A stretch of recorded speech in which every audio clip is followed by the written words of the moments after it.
You know, folks, we talk a lot about hard work on the show, and today, we're diving into a line of work that's about as gritty as it gets, operating an excavator. These aren't your grandpa's Tonka trucks. These machines are powerful beasts that can move mountains, literally. But with great power comes great responsibility, and that's where this here guide comes in handy. We're gonna walk you through the whole 9 yards from the time you first lay eyes on that big yellow beast to the moment you shut her down for the day. Trust me, operating an excavator ain't rocket science, but it does require a healthy dose of respect for the machine and a commitment to safety. We're talking pre-flight checks, folks, just like a pilot. You gotta make sure you're good to go before you even think about cranking that engine. We're talking about understanding your controls, feeling the rhythm of the machine, and moving with purpose and precision. So buckle up, Buttercup, because class is officially in session. Let's get to work. All right, first things first, let's talk about preparation. You wouldn't jump into the ring with Mike Tyson without a game plan, would you? Same goes for these metal monsters. Before you even think about climbing into the cab, you gotta show the machine some respect. And that starts with the owner's manual. Yeah, I know, nobody likes reading instructions, but trust me, this ain't your grandma's romance novel. This here manual is your Bible, your playbook, your best friend. It'll tell you everything you need to know about the specific make and model of the excavator you're about to operate. Every excavator's got its quirks, just like people, so take the time to familiarize yourself with them. Next up, safety gear. Now, I know what you're thinking. Mike, I've seen guys running these things in flip-flops and a tank top. And you know what? Those guys are idiots. Safety glasses, hard hat, steel-toed boots, and gloves are non-negotiable. We're talking about moving tons of earth and steel here, folks. Protect yourselves. Now, before you fire up the beast, give her a good once-over. Check the fluids, oil, hydraulics, coolant, the whole shebang. Look for any leaks, cracks, or anything that looks out of place. Remember, a little preventative maintenance goes a long way. Think of it like this. You wouldn't drive a car with bald tires and a busted headlight, would you? Same principle applies here. A well-maintained machine is a safe machine.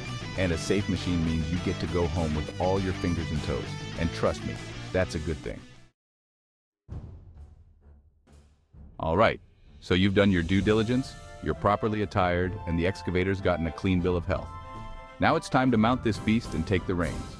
But hold your horses, cowboy. Getting into the cab of an excavator ain't like hopping into your pickup truck. It's more like boarding a spaceship, albeit one that's covered in dirt and smells like diesel. First things first, use the handrails and steps. Yeah, I know, it's tempting to channel your inner Indiana Jones and just leap into the cab, but trust me, a broken ankle is a surefire way to ruin your day. Once you're safely inside, take a moment to get comfortable. Adjust the seat so you can reach all the controls comfortably. You're going to be spending a good chunk of time in this seat, so make sure it's a good fit. Speaking of controls, let's take a look around the cockpit, shall we? You'll notice 2 joysticks, a set of pedals, and a smattering of levers and buttons. Don't let all that fancy gadgetry intimidate you. It's all fairly straightforward once you get the hang of it. The left joystick controls the boom. That's the big arm that moves up and down. The right joystick controls the stick. That's the smaller arm attached to the boom and the bucket, which is the business end of this whole operation. The pedals control the tracks, allowing you to move this metal behemoth forward, backward, and even make it do a little dance if you're feeling adventurous. Okay, you're all settled into the captain's chair. You've familiarized yourself with your surroundings. Now it's time to inject some life into this hunk of metal. But first things first, safety first. Remember, buckle up that seatbelt.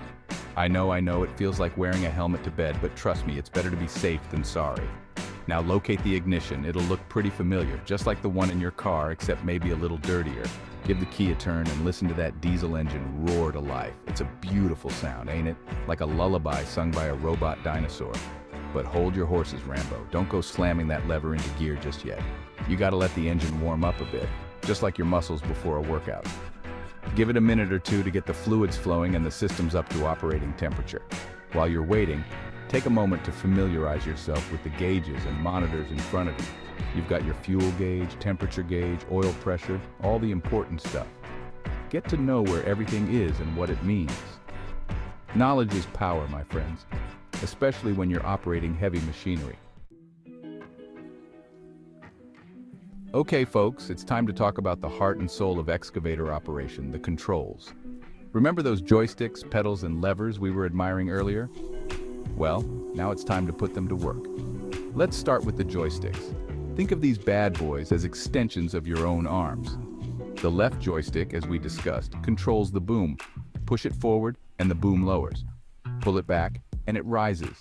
Easy peasy, right? The right joystick controls the stick and bucket. Push it forward and the stick extends. Pull it back and it retracts.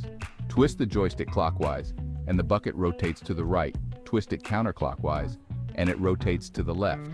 Now let's talk about the pedals. These control your tracks, which dictate the excavator's movement. Push the left pedal forward to move the left track forward. Push the right pedal forward to move the right track forward. To move in reverse, simply pull the pedals back. To turn, you'll need to coordinate the pedals. For example, to turn right, you'll push the right pedal forward and pull the left pedal back. It sounds more complicated than it is, trust me. The key is to start slow and get a feel for how the machine responds to your touch. Don't be afraid to experiment a bit in an open area.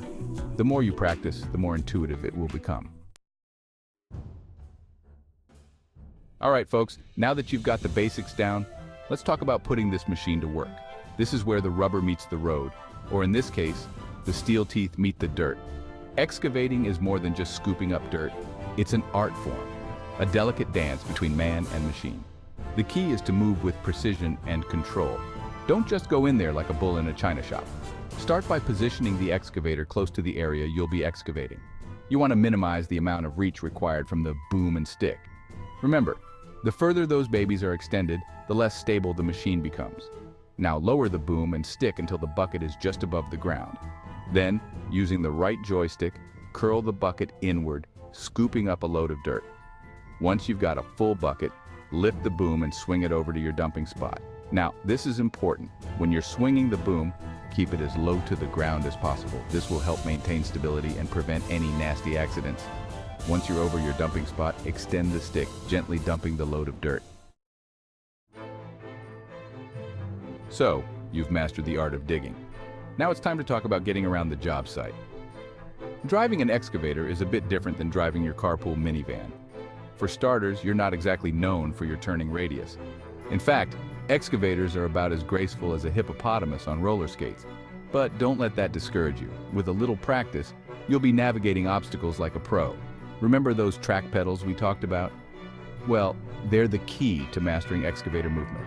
To move forward in a straight line, simply push both pedals forward at the same speed. To reverse, pull both pedals back. It's as simple as that. Turning, however, requires a bit more finesse.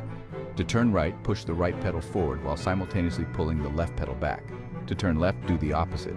Push the left pedal forward and pull the right pedal back. The key is to make smooth, controlled movements. Jerky movements will only make for a bumpy ride and could potentially damage the machine or, worse yet, your pride. All right, folks, we've covered a lot of ground, but now it's time to put it all together and tackle some real-world tasks. We're talking about the bread and butter of excavator operation, digging and loading. This is where your skills as an operator are truly put to the test. Let's start with digging. Whether you're digging a trench for a foundation, a hole for a swimming pool, or just a really big ditch, the principles are the same. The key is to use smooth, controlled movements to remove the dirt layer by layer. Start by positioning the excavator at the edge of the area you'll be digging. Then lower the boom and stick until the bucket is just above the ground. Using the right joystick, curl the bucket inward, scooping up a load of dirt. Once you've got a full bucket, lift the boom and swing it over to your dumping spot. Now let's talk about loading. This typically involves filling up a dump truck or other hauling vehicle. The key here is to communicate clearly with the driver and make sure you're both on the same page. You don't want to accidentally dump a load of dirt on the cab of their truck. Position the excavator so that the bucket is over the center of the truck bed. Then, using the right joystick, gently open the bucket, allowing the dirt to flow out. Once the truck is full, signal to the driver that they're good to go. Well, folks, we've reached the end of another hard day's work. The sun is setting, the birds are singing, and your excavator is probably begging for a nap. But before you clock out, there are a few important steps you need to take to ensure you're shutting down the machine safely and responsibly. First things first, park the excavator on a level surface. You don't want it rolling away on you in the middle of the night. Once you've found a suitable parking spot, lower the boom and stick to the ground.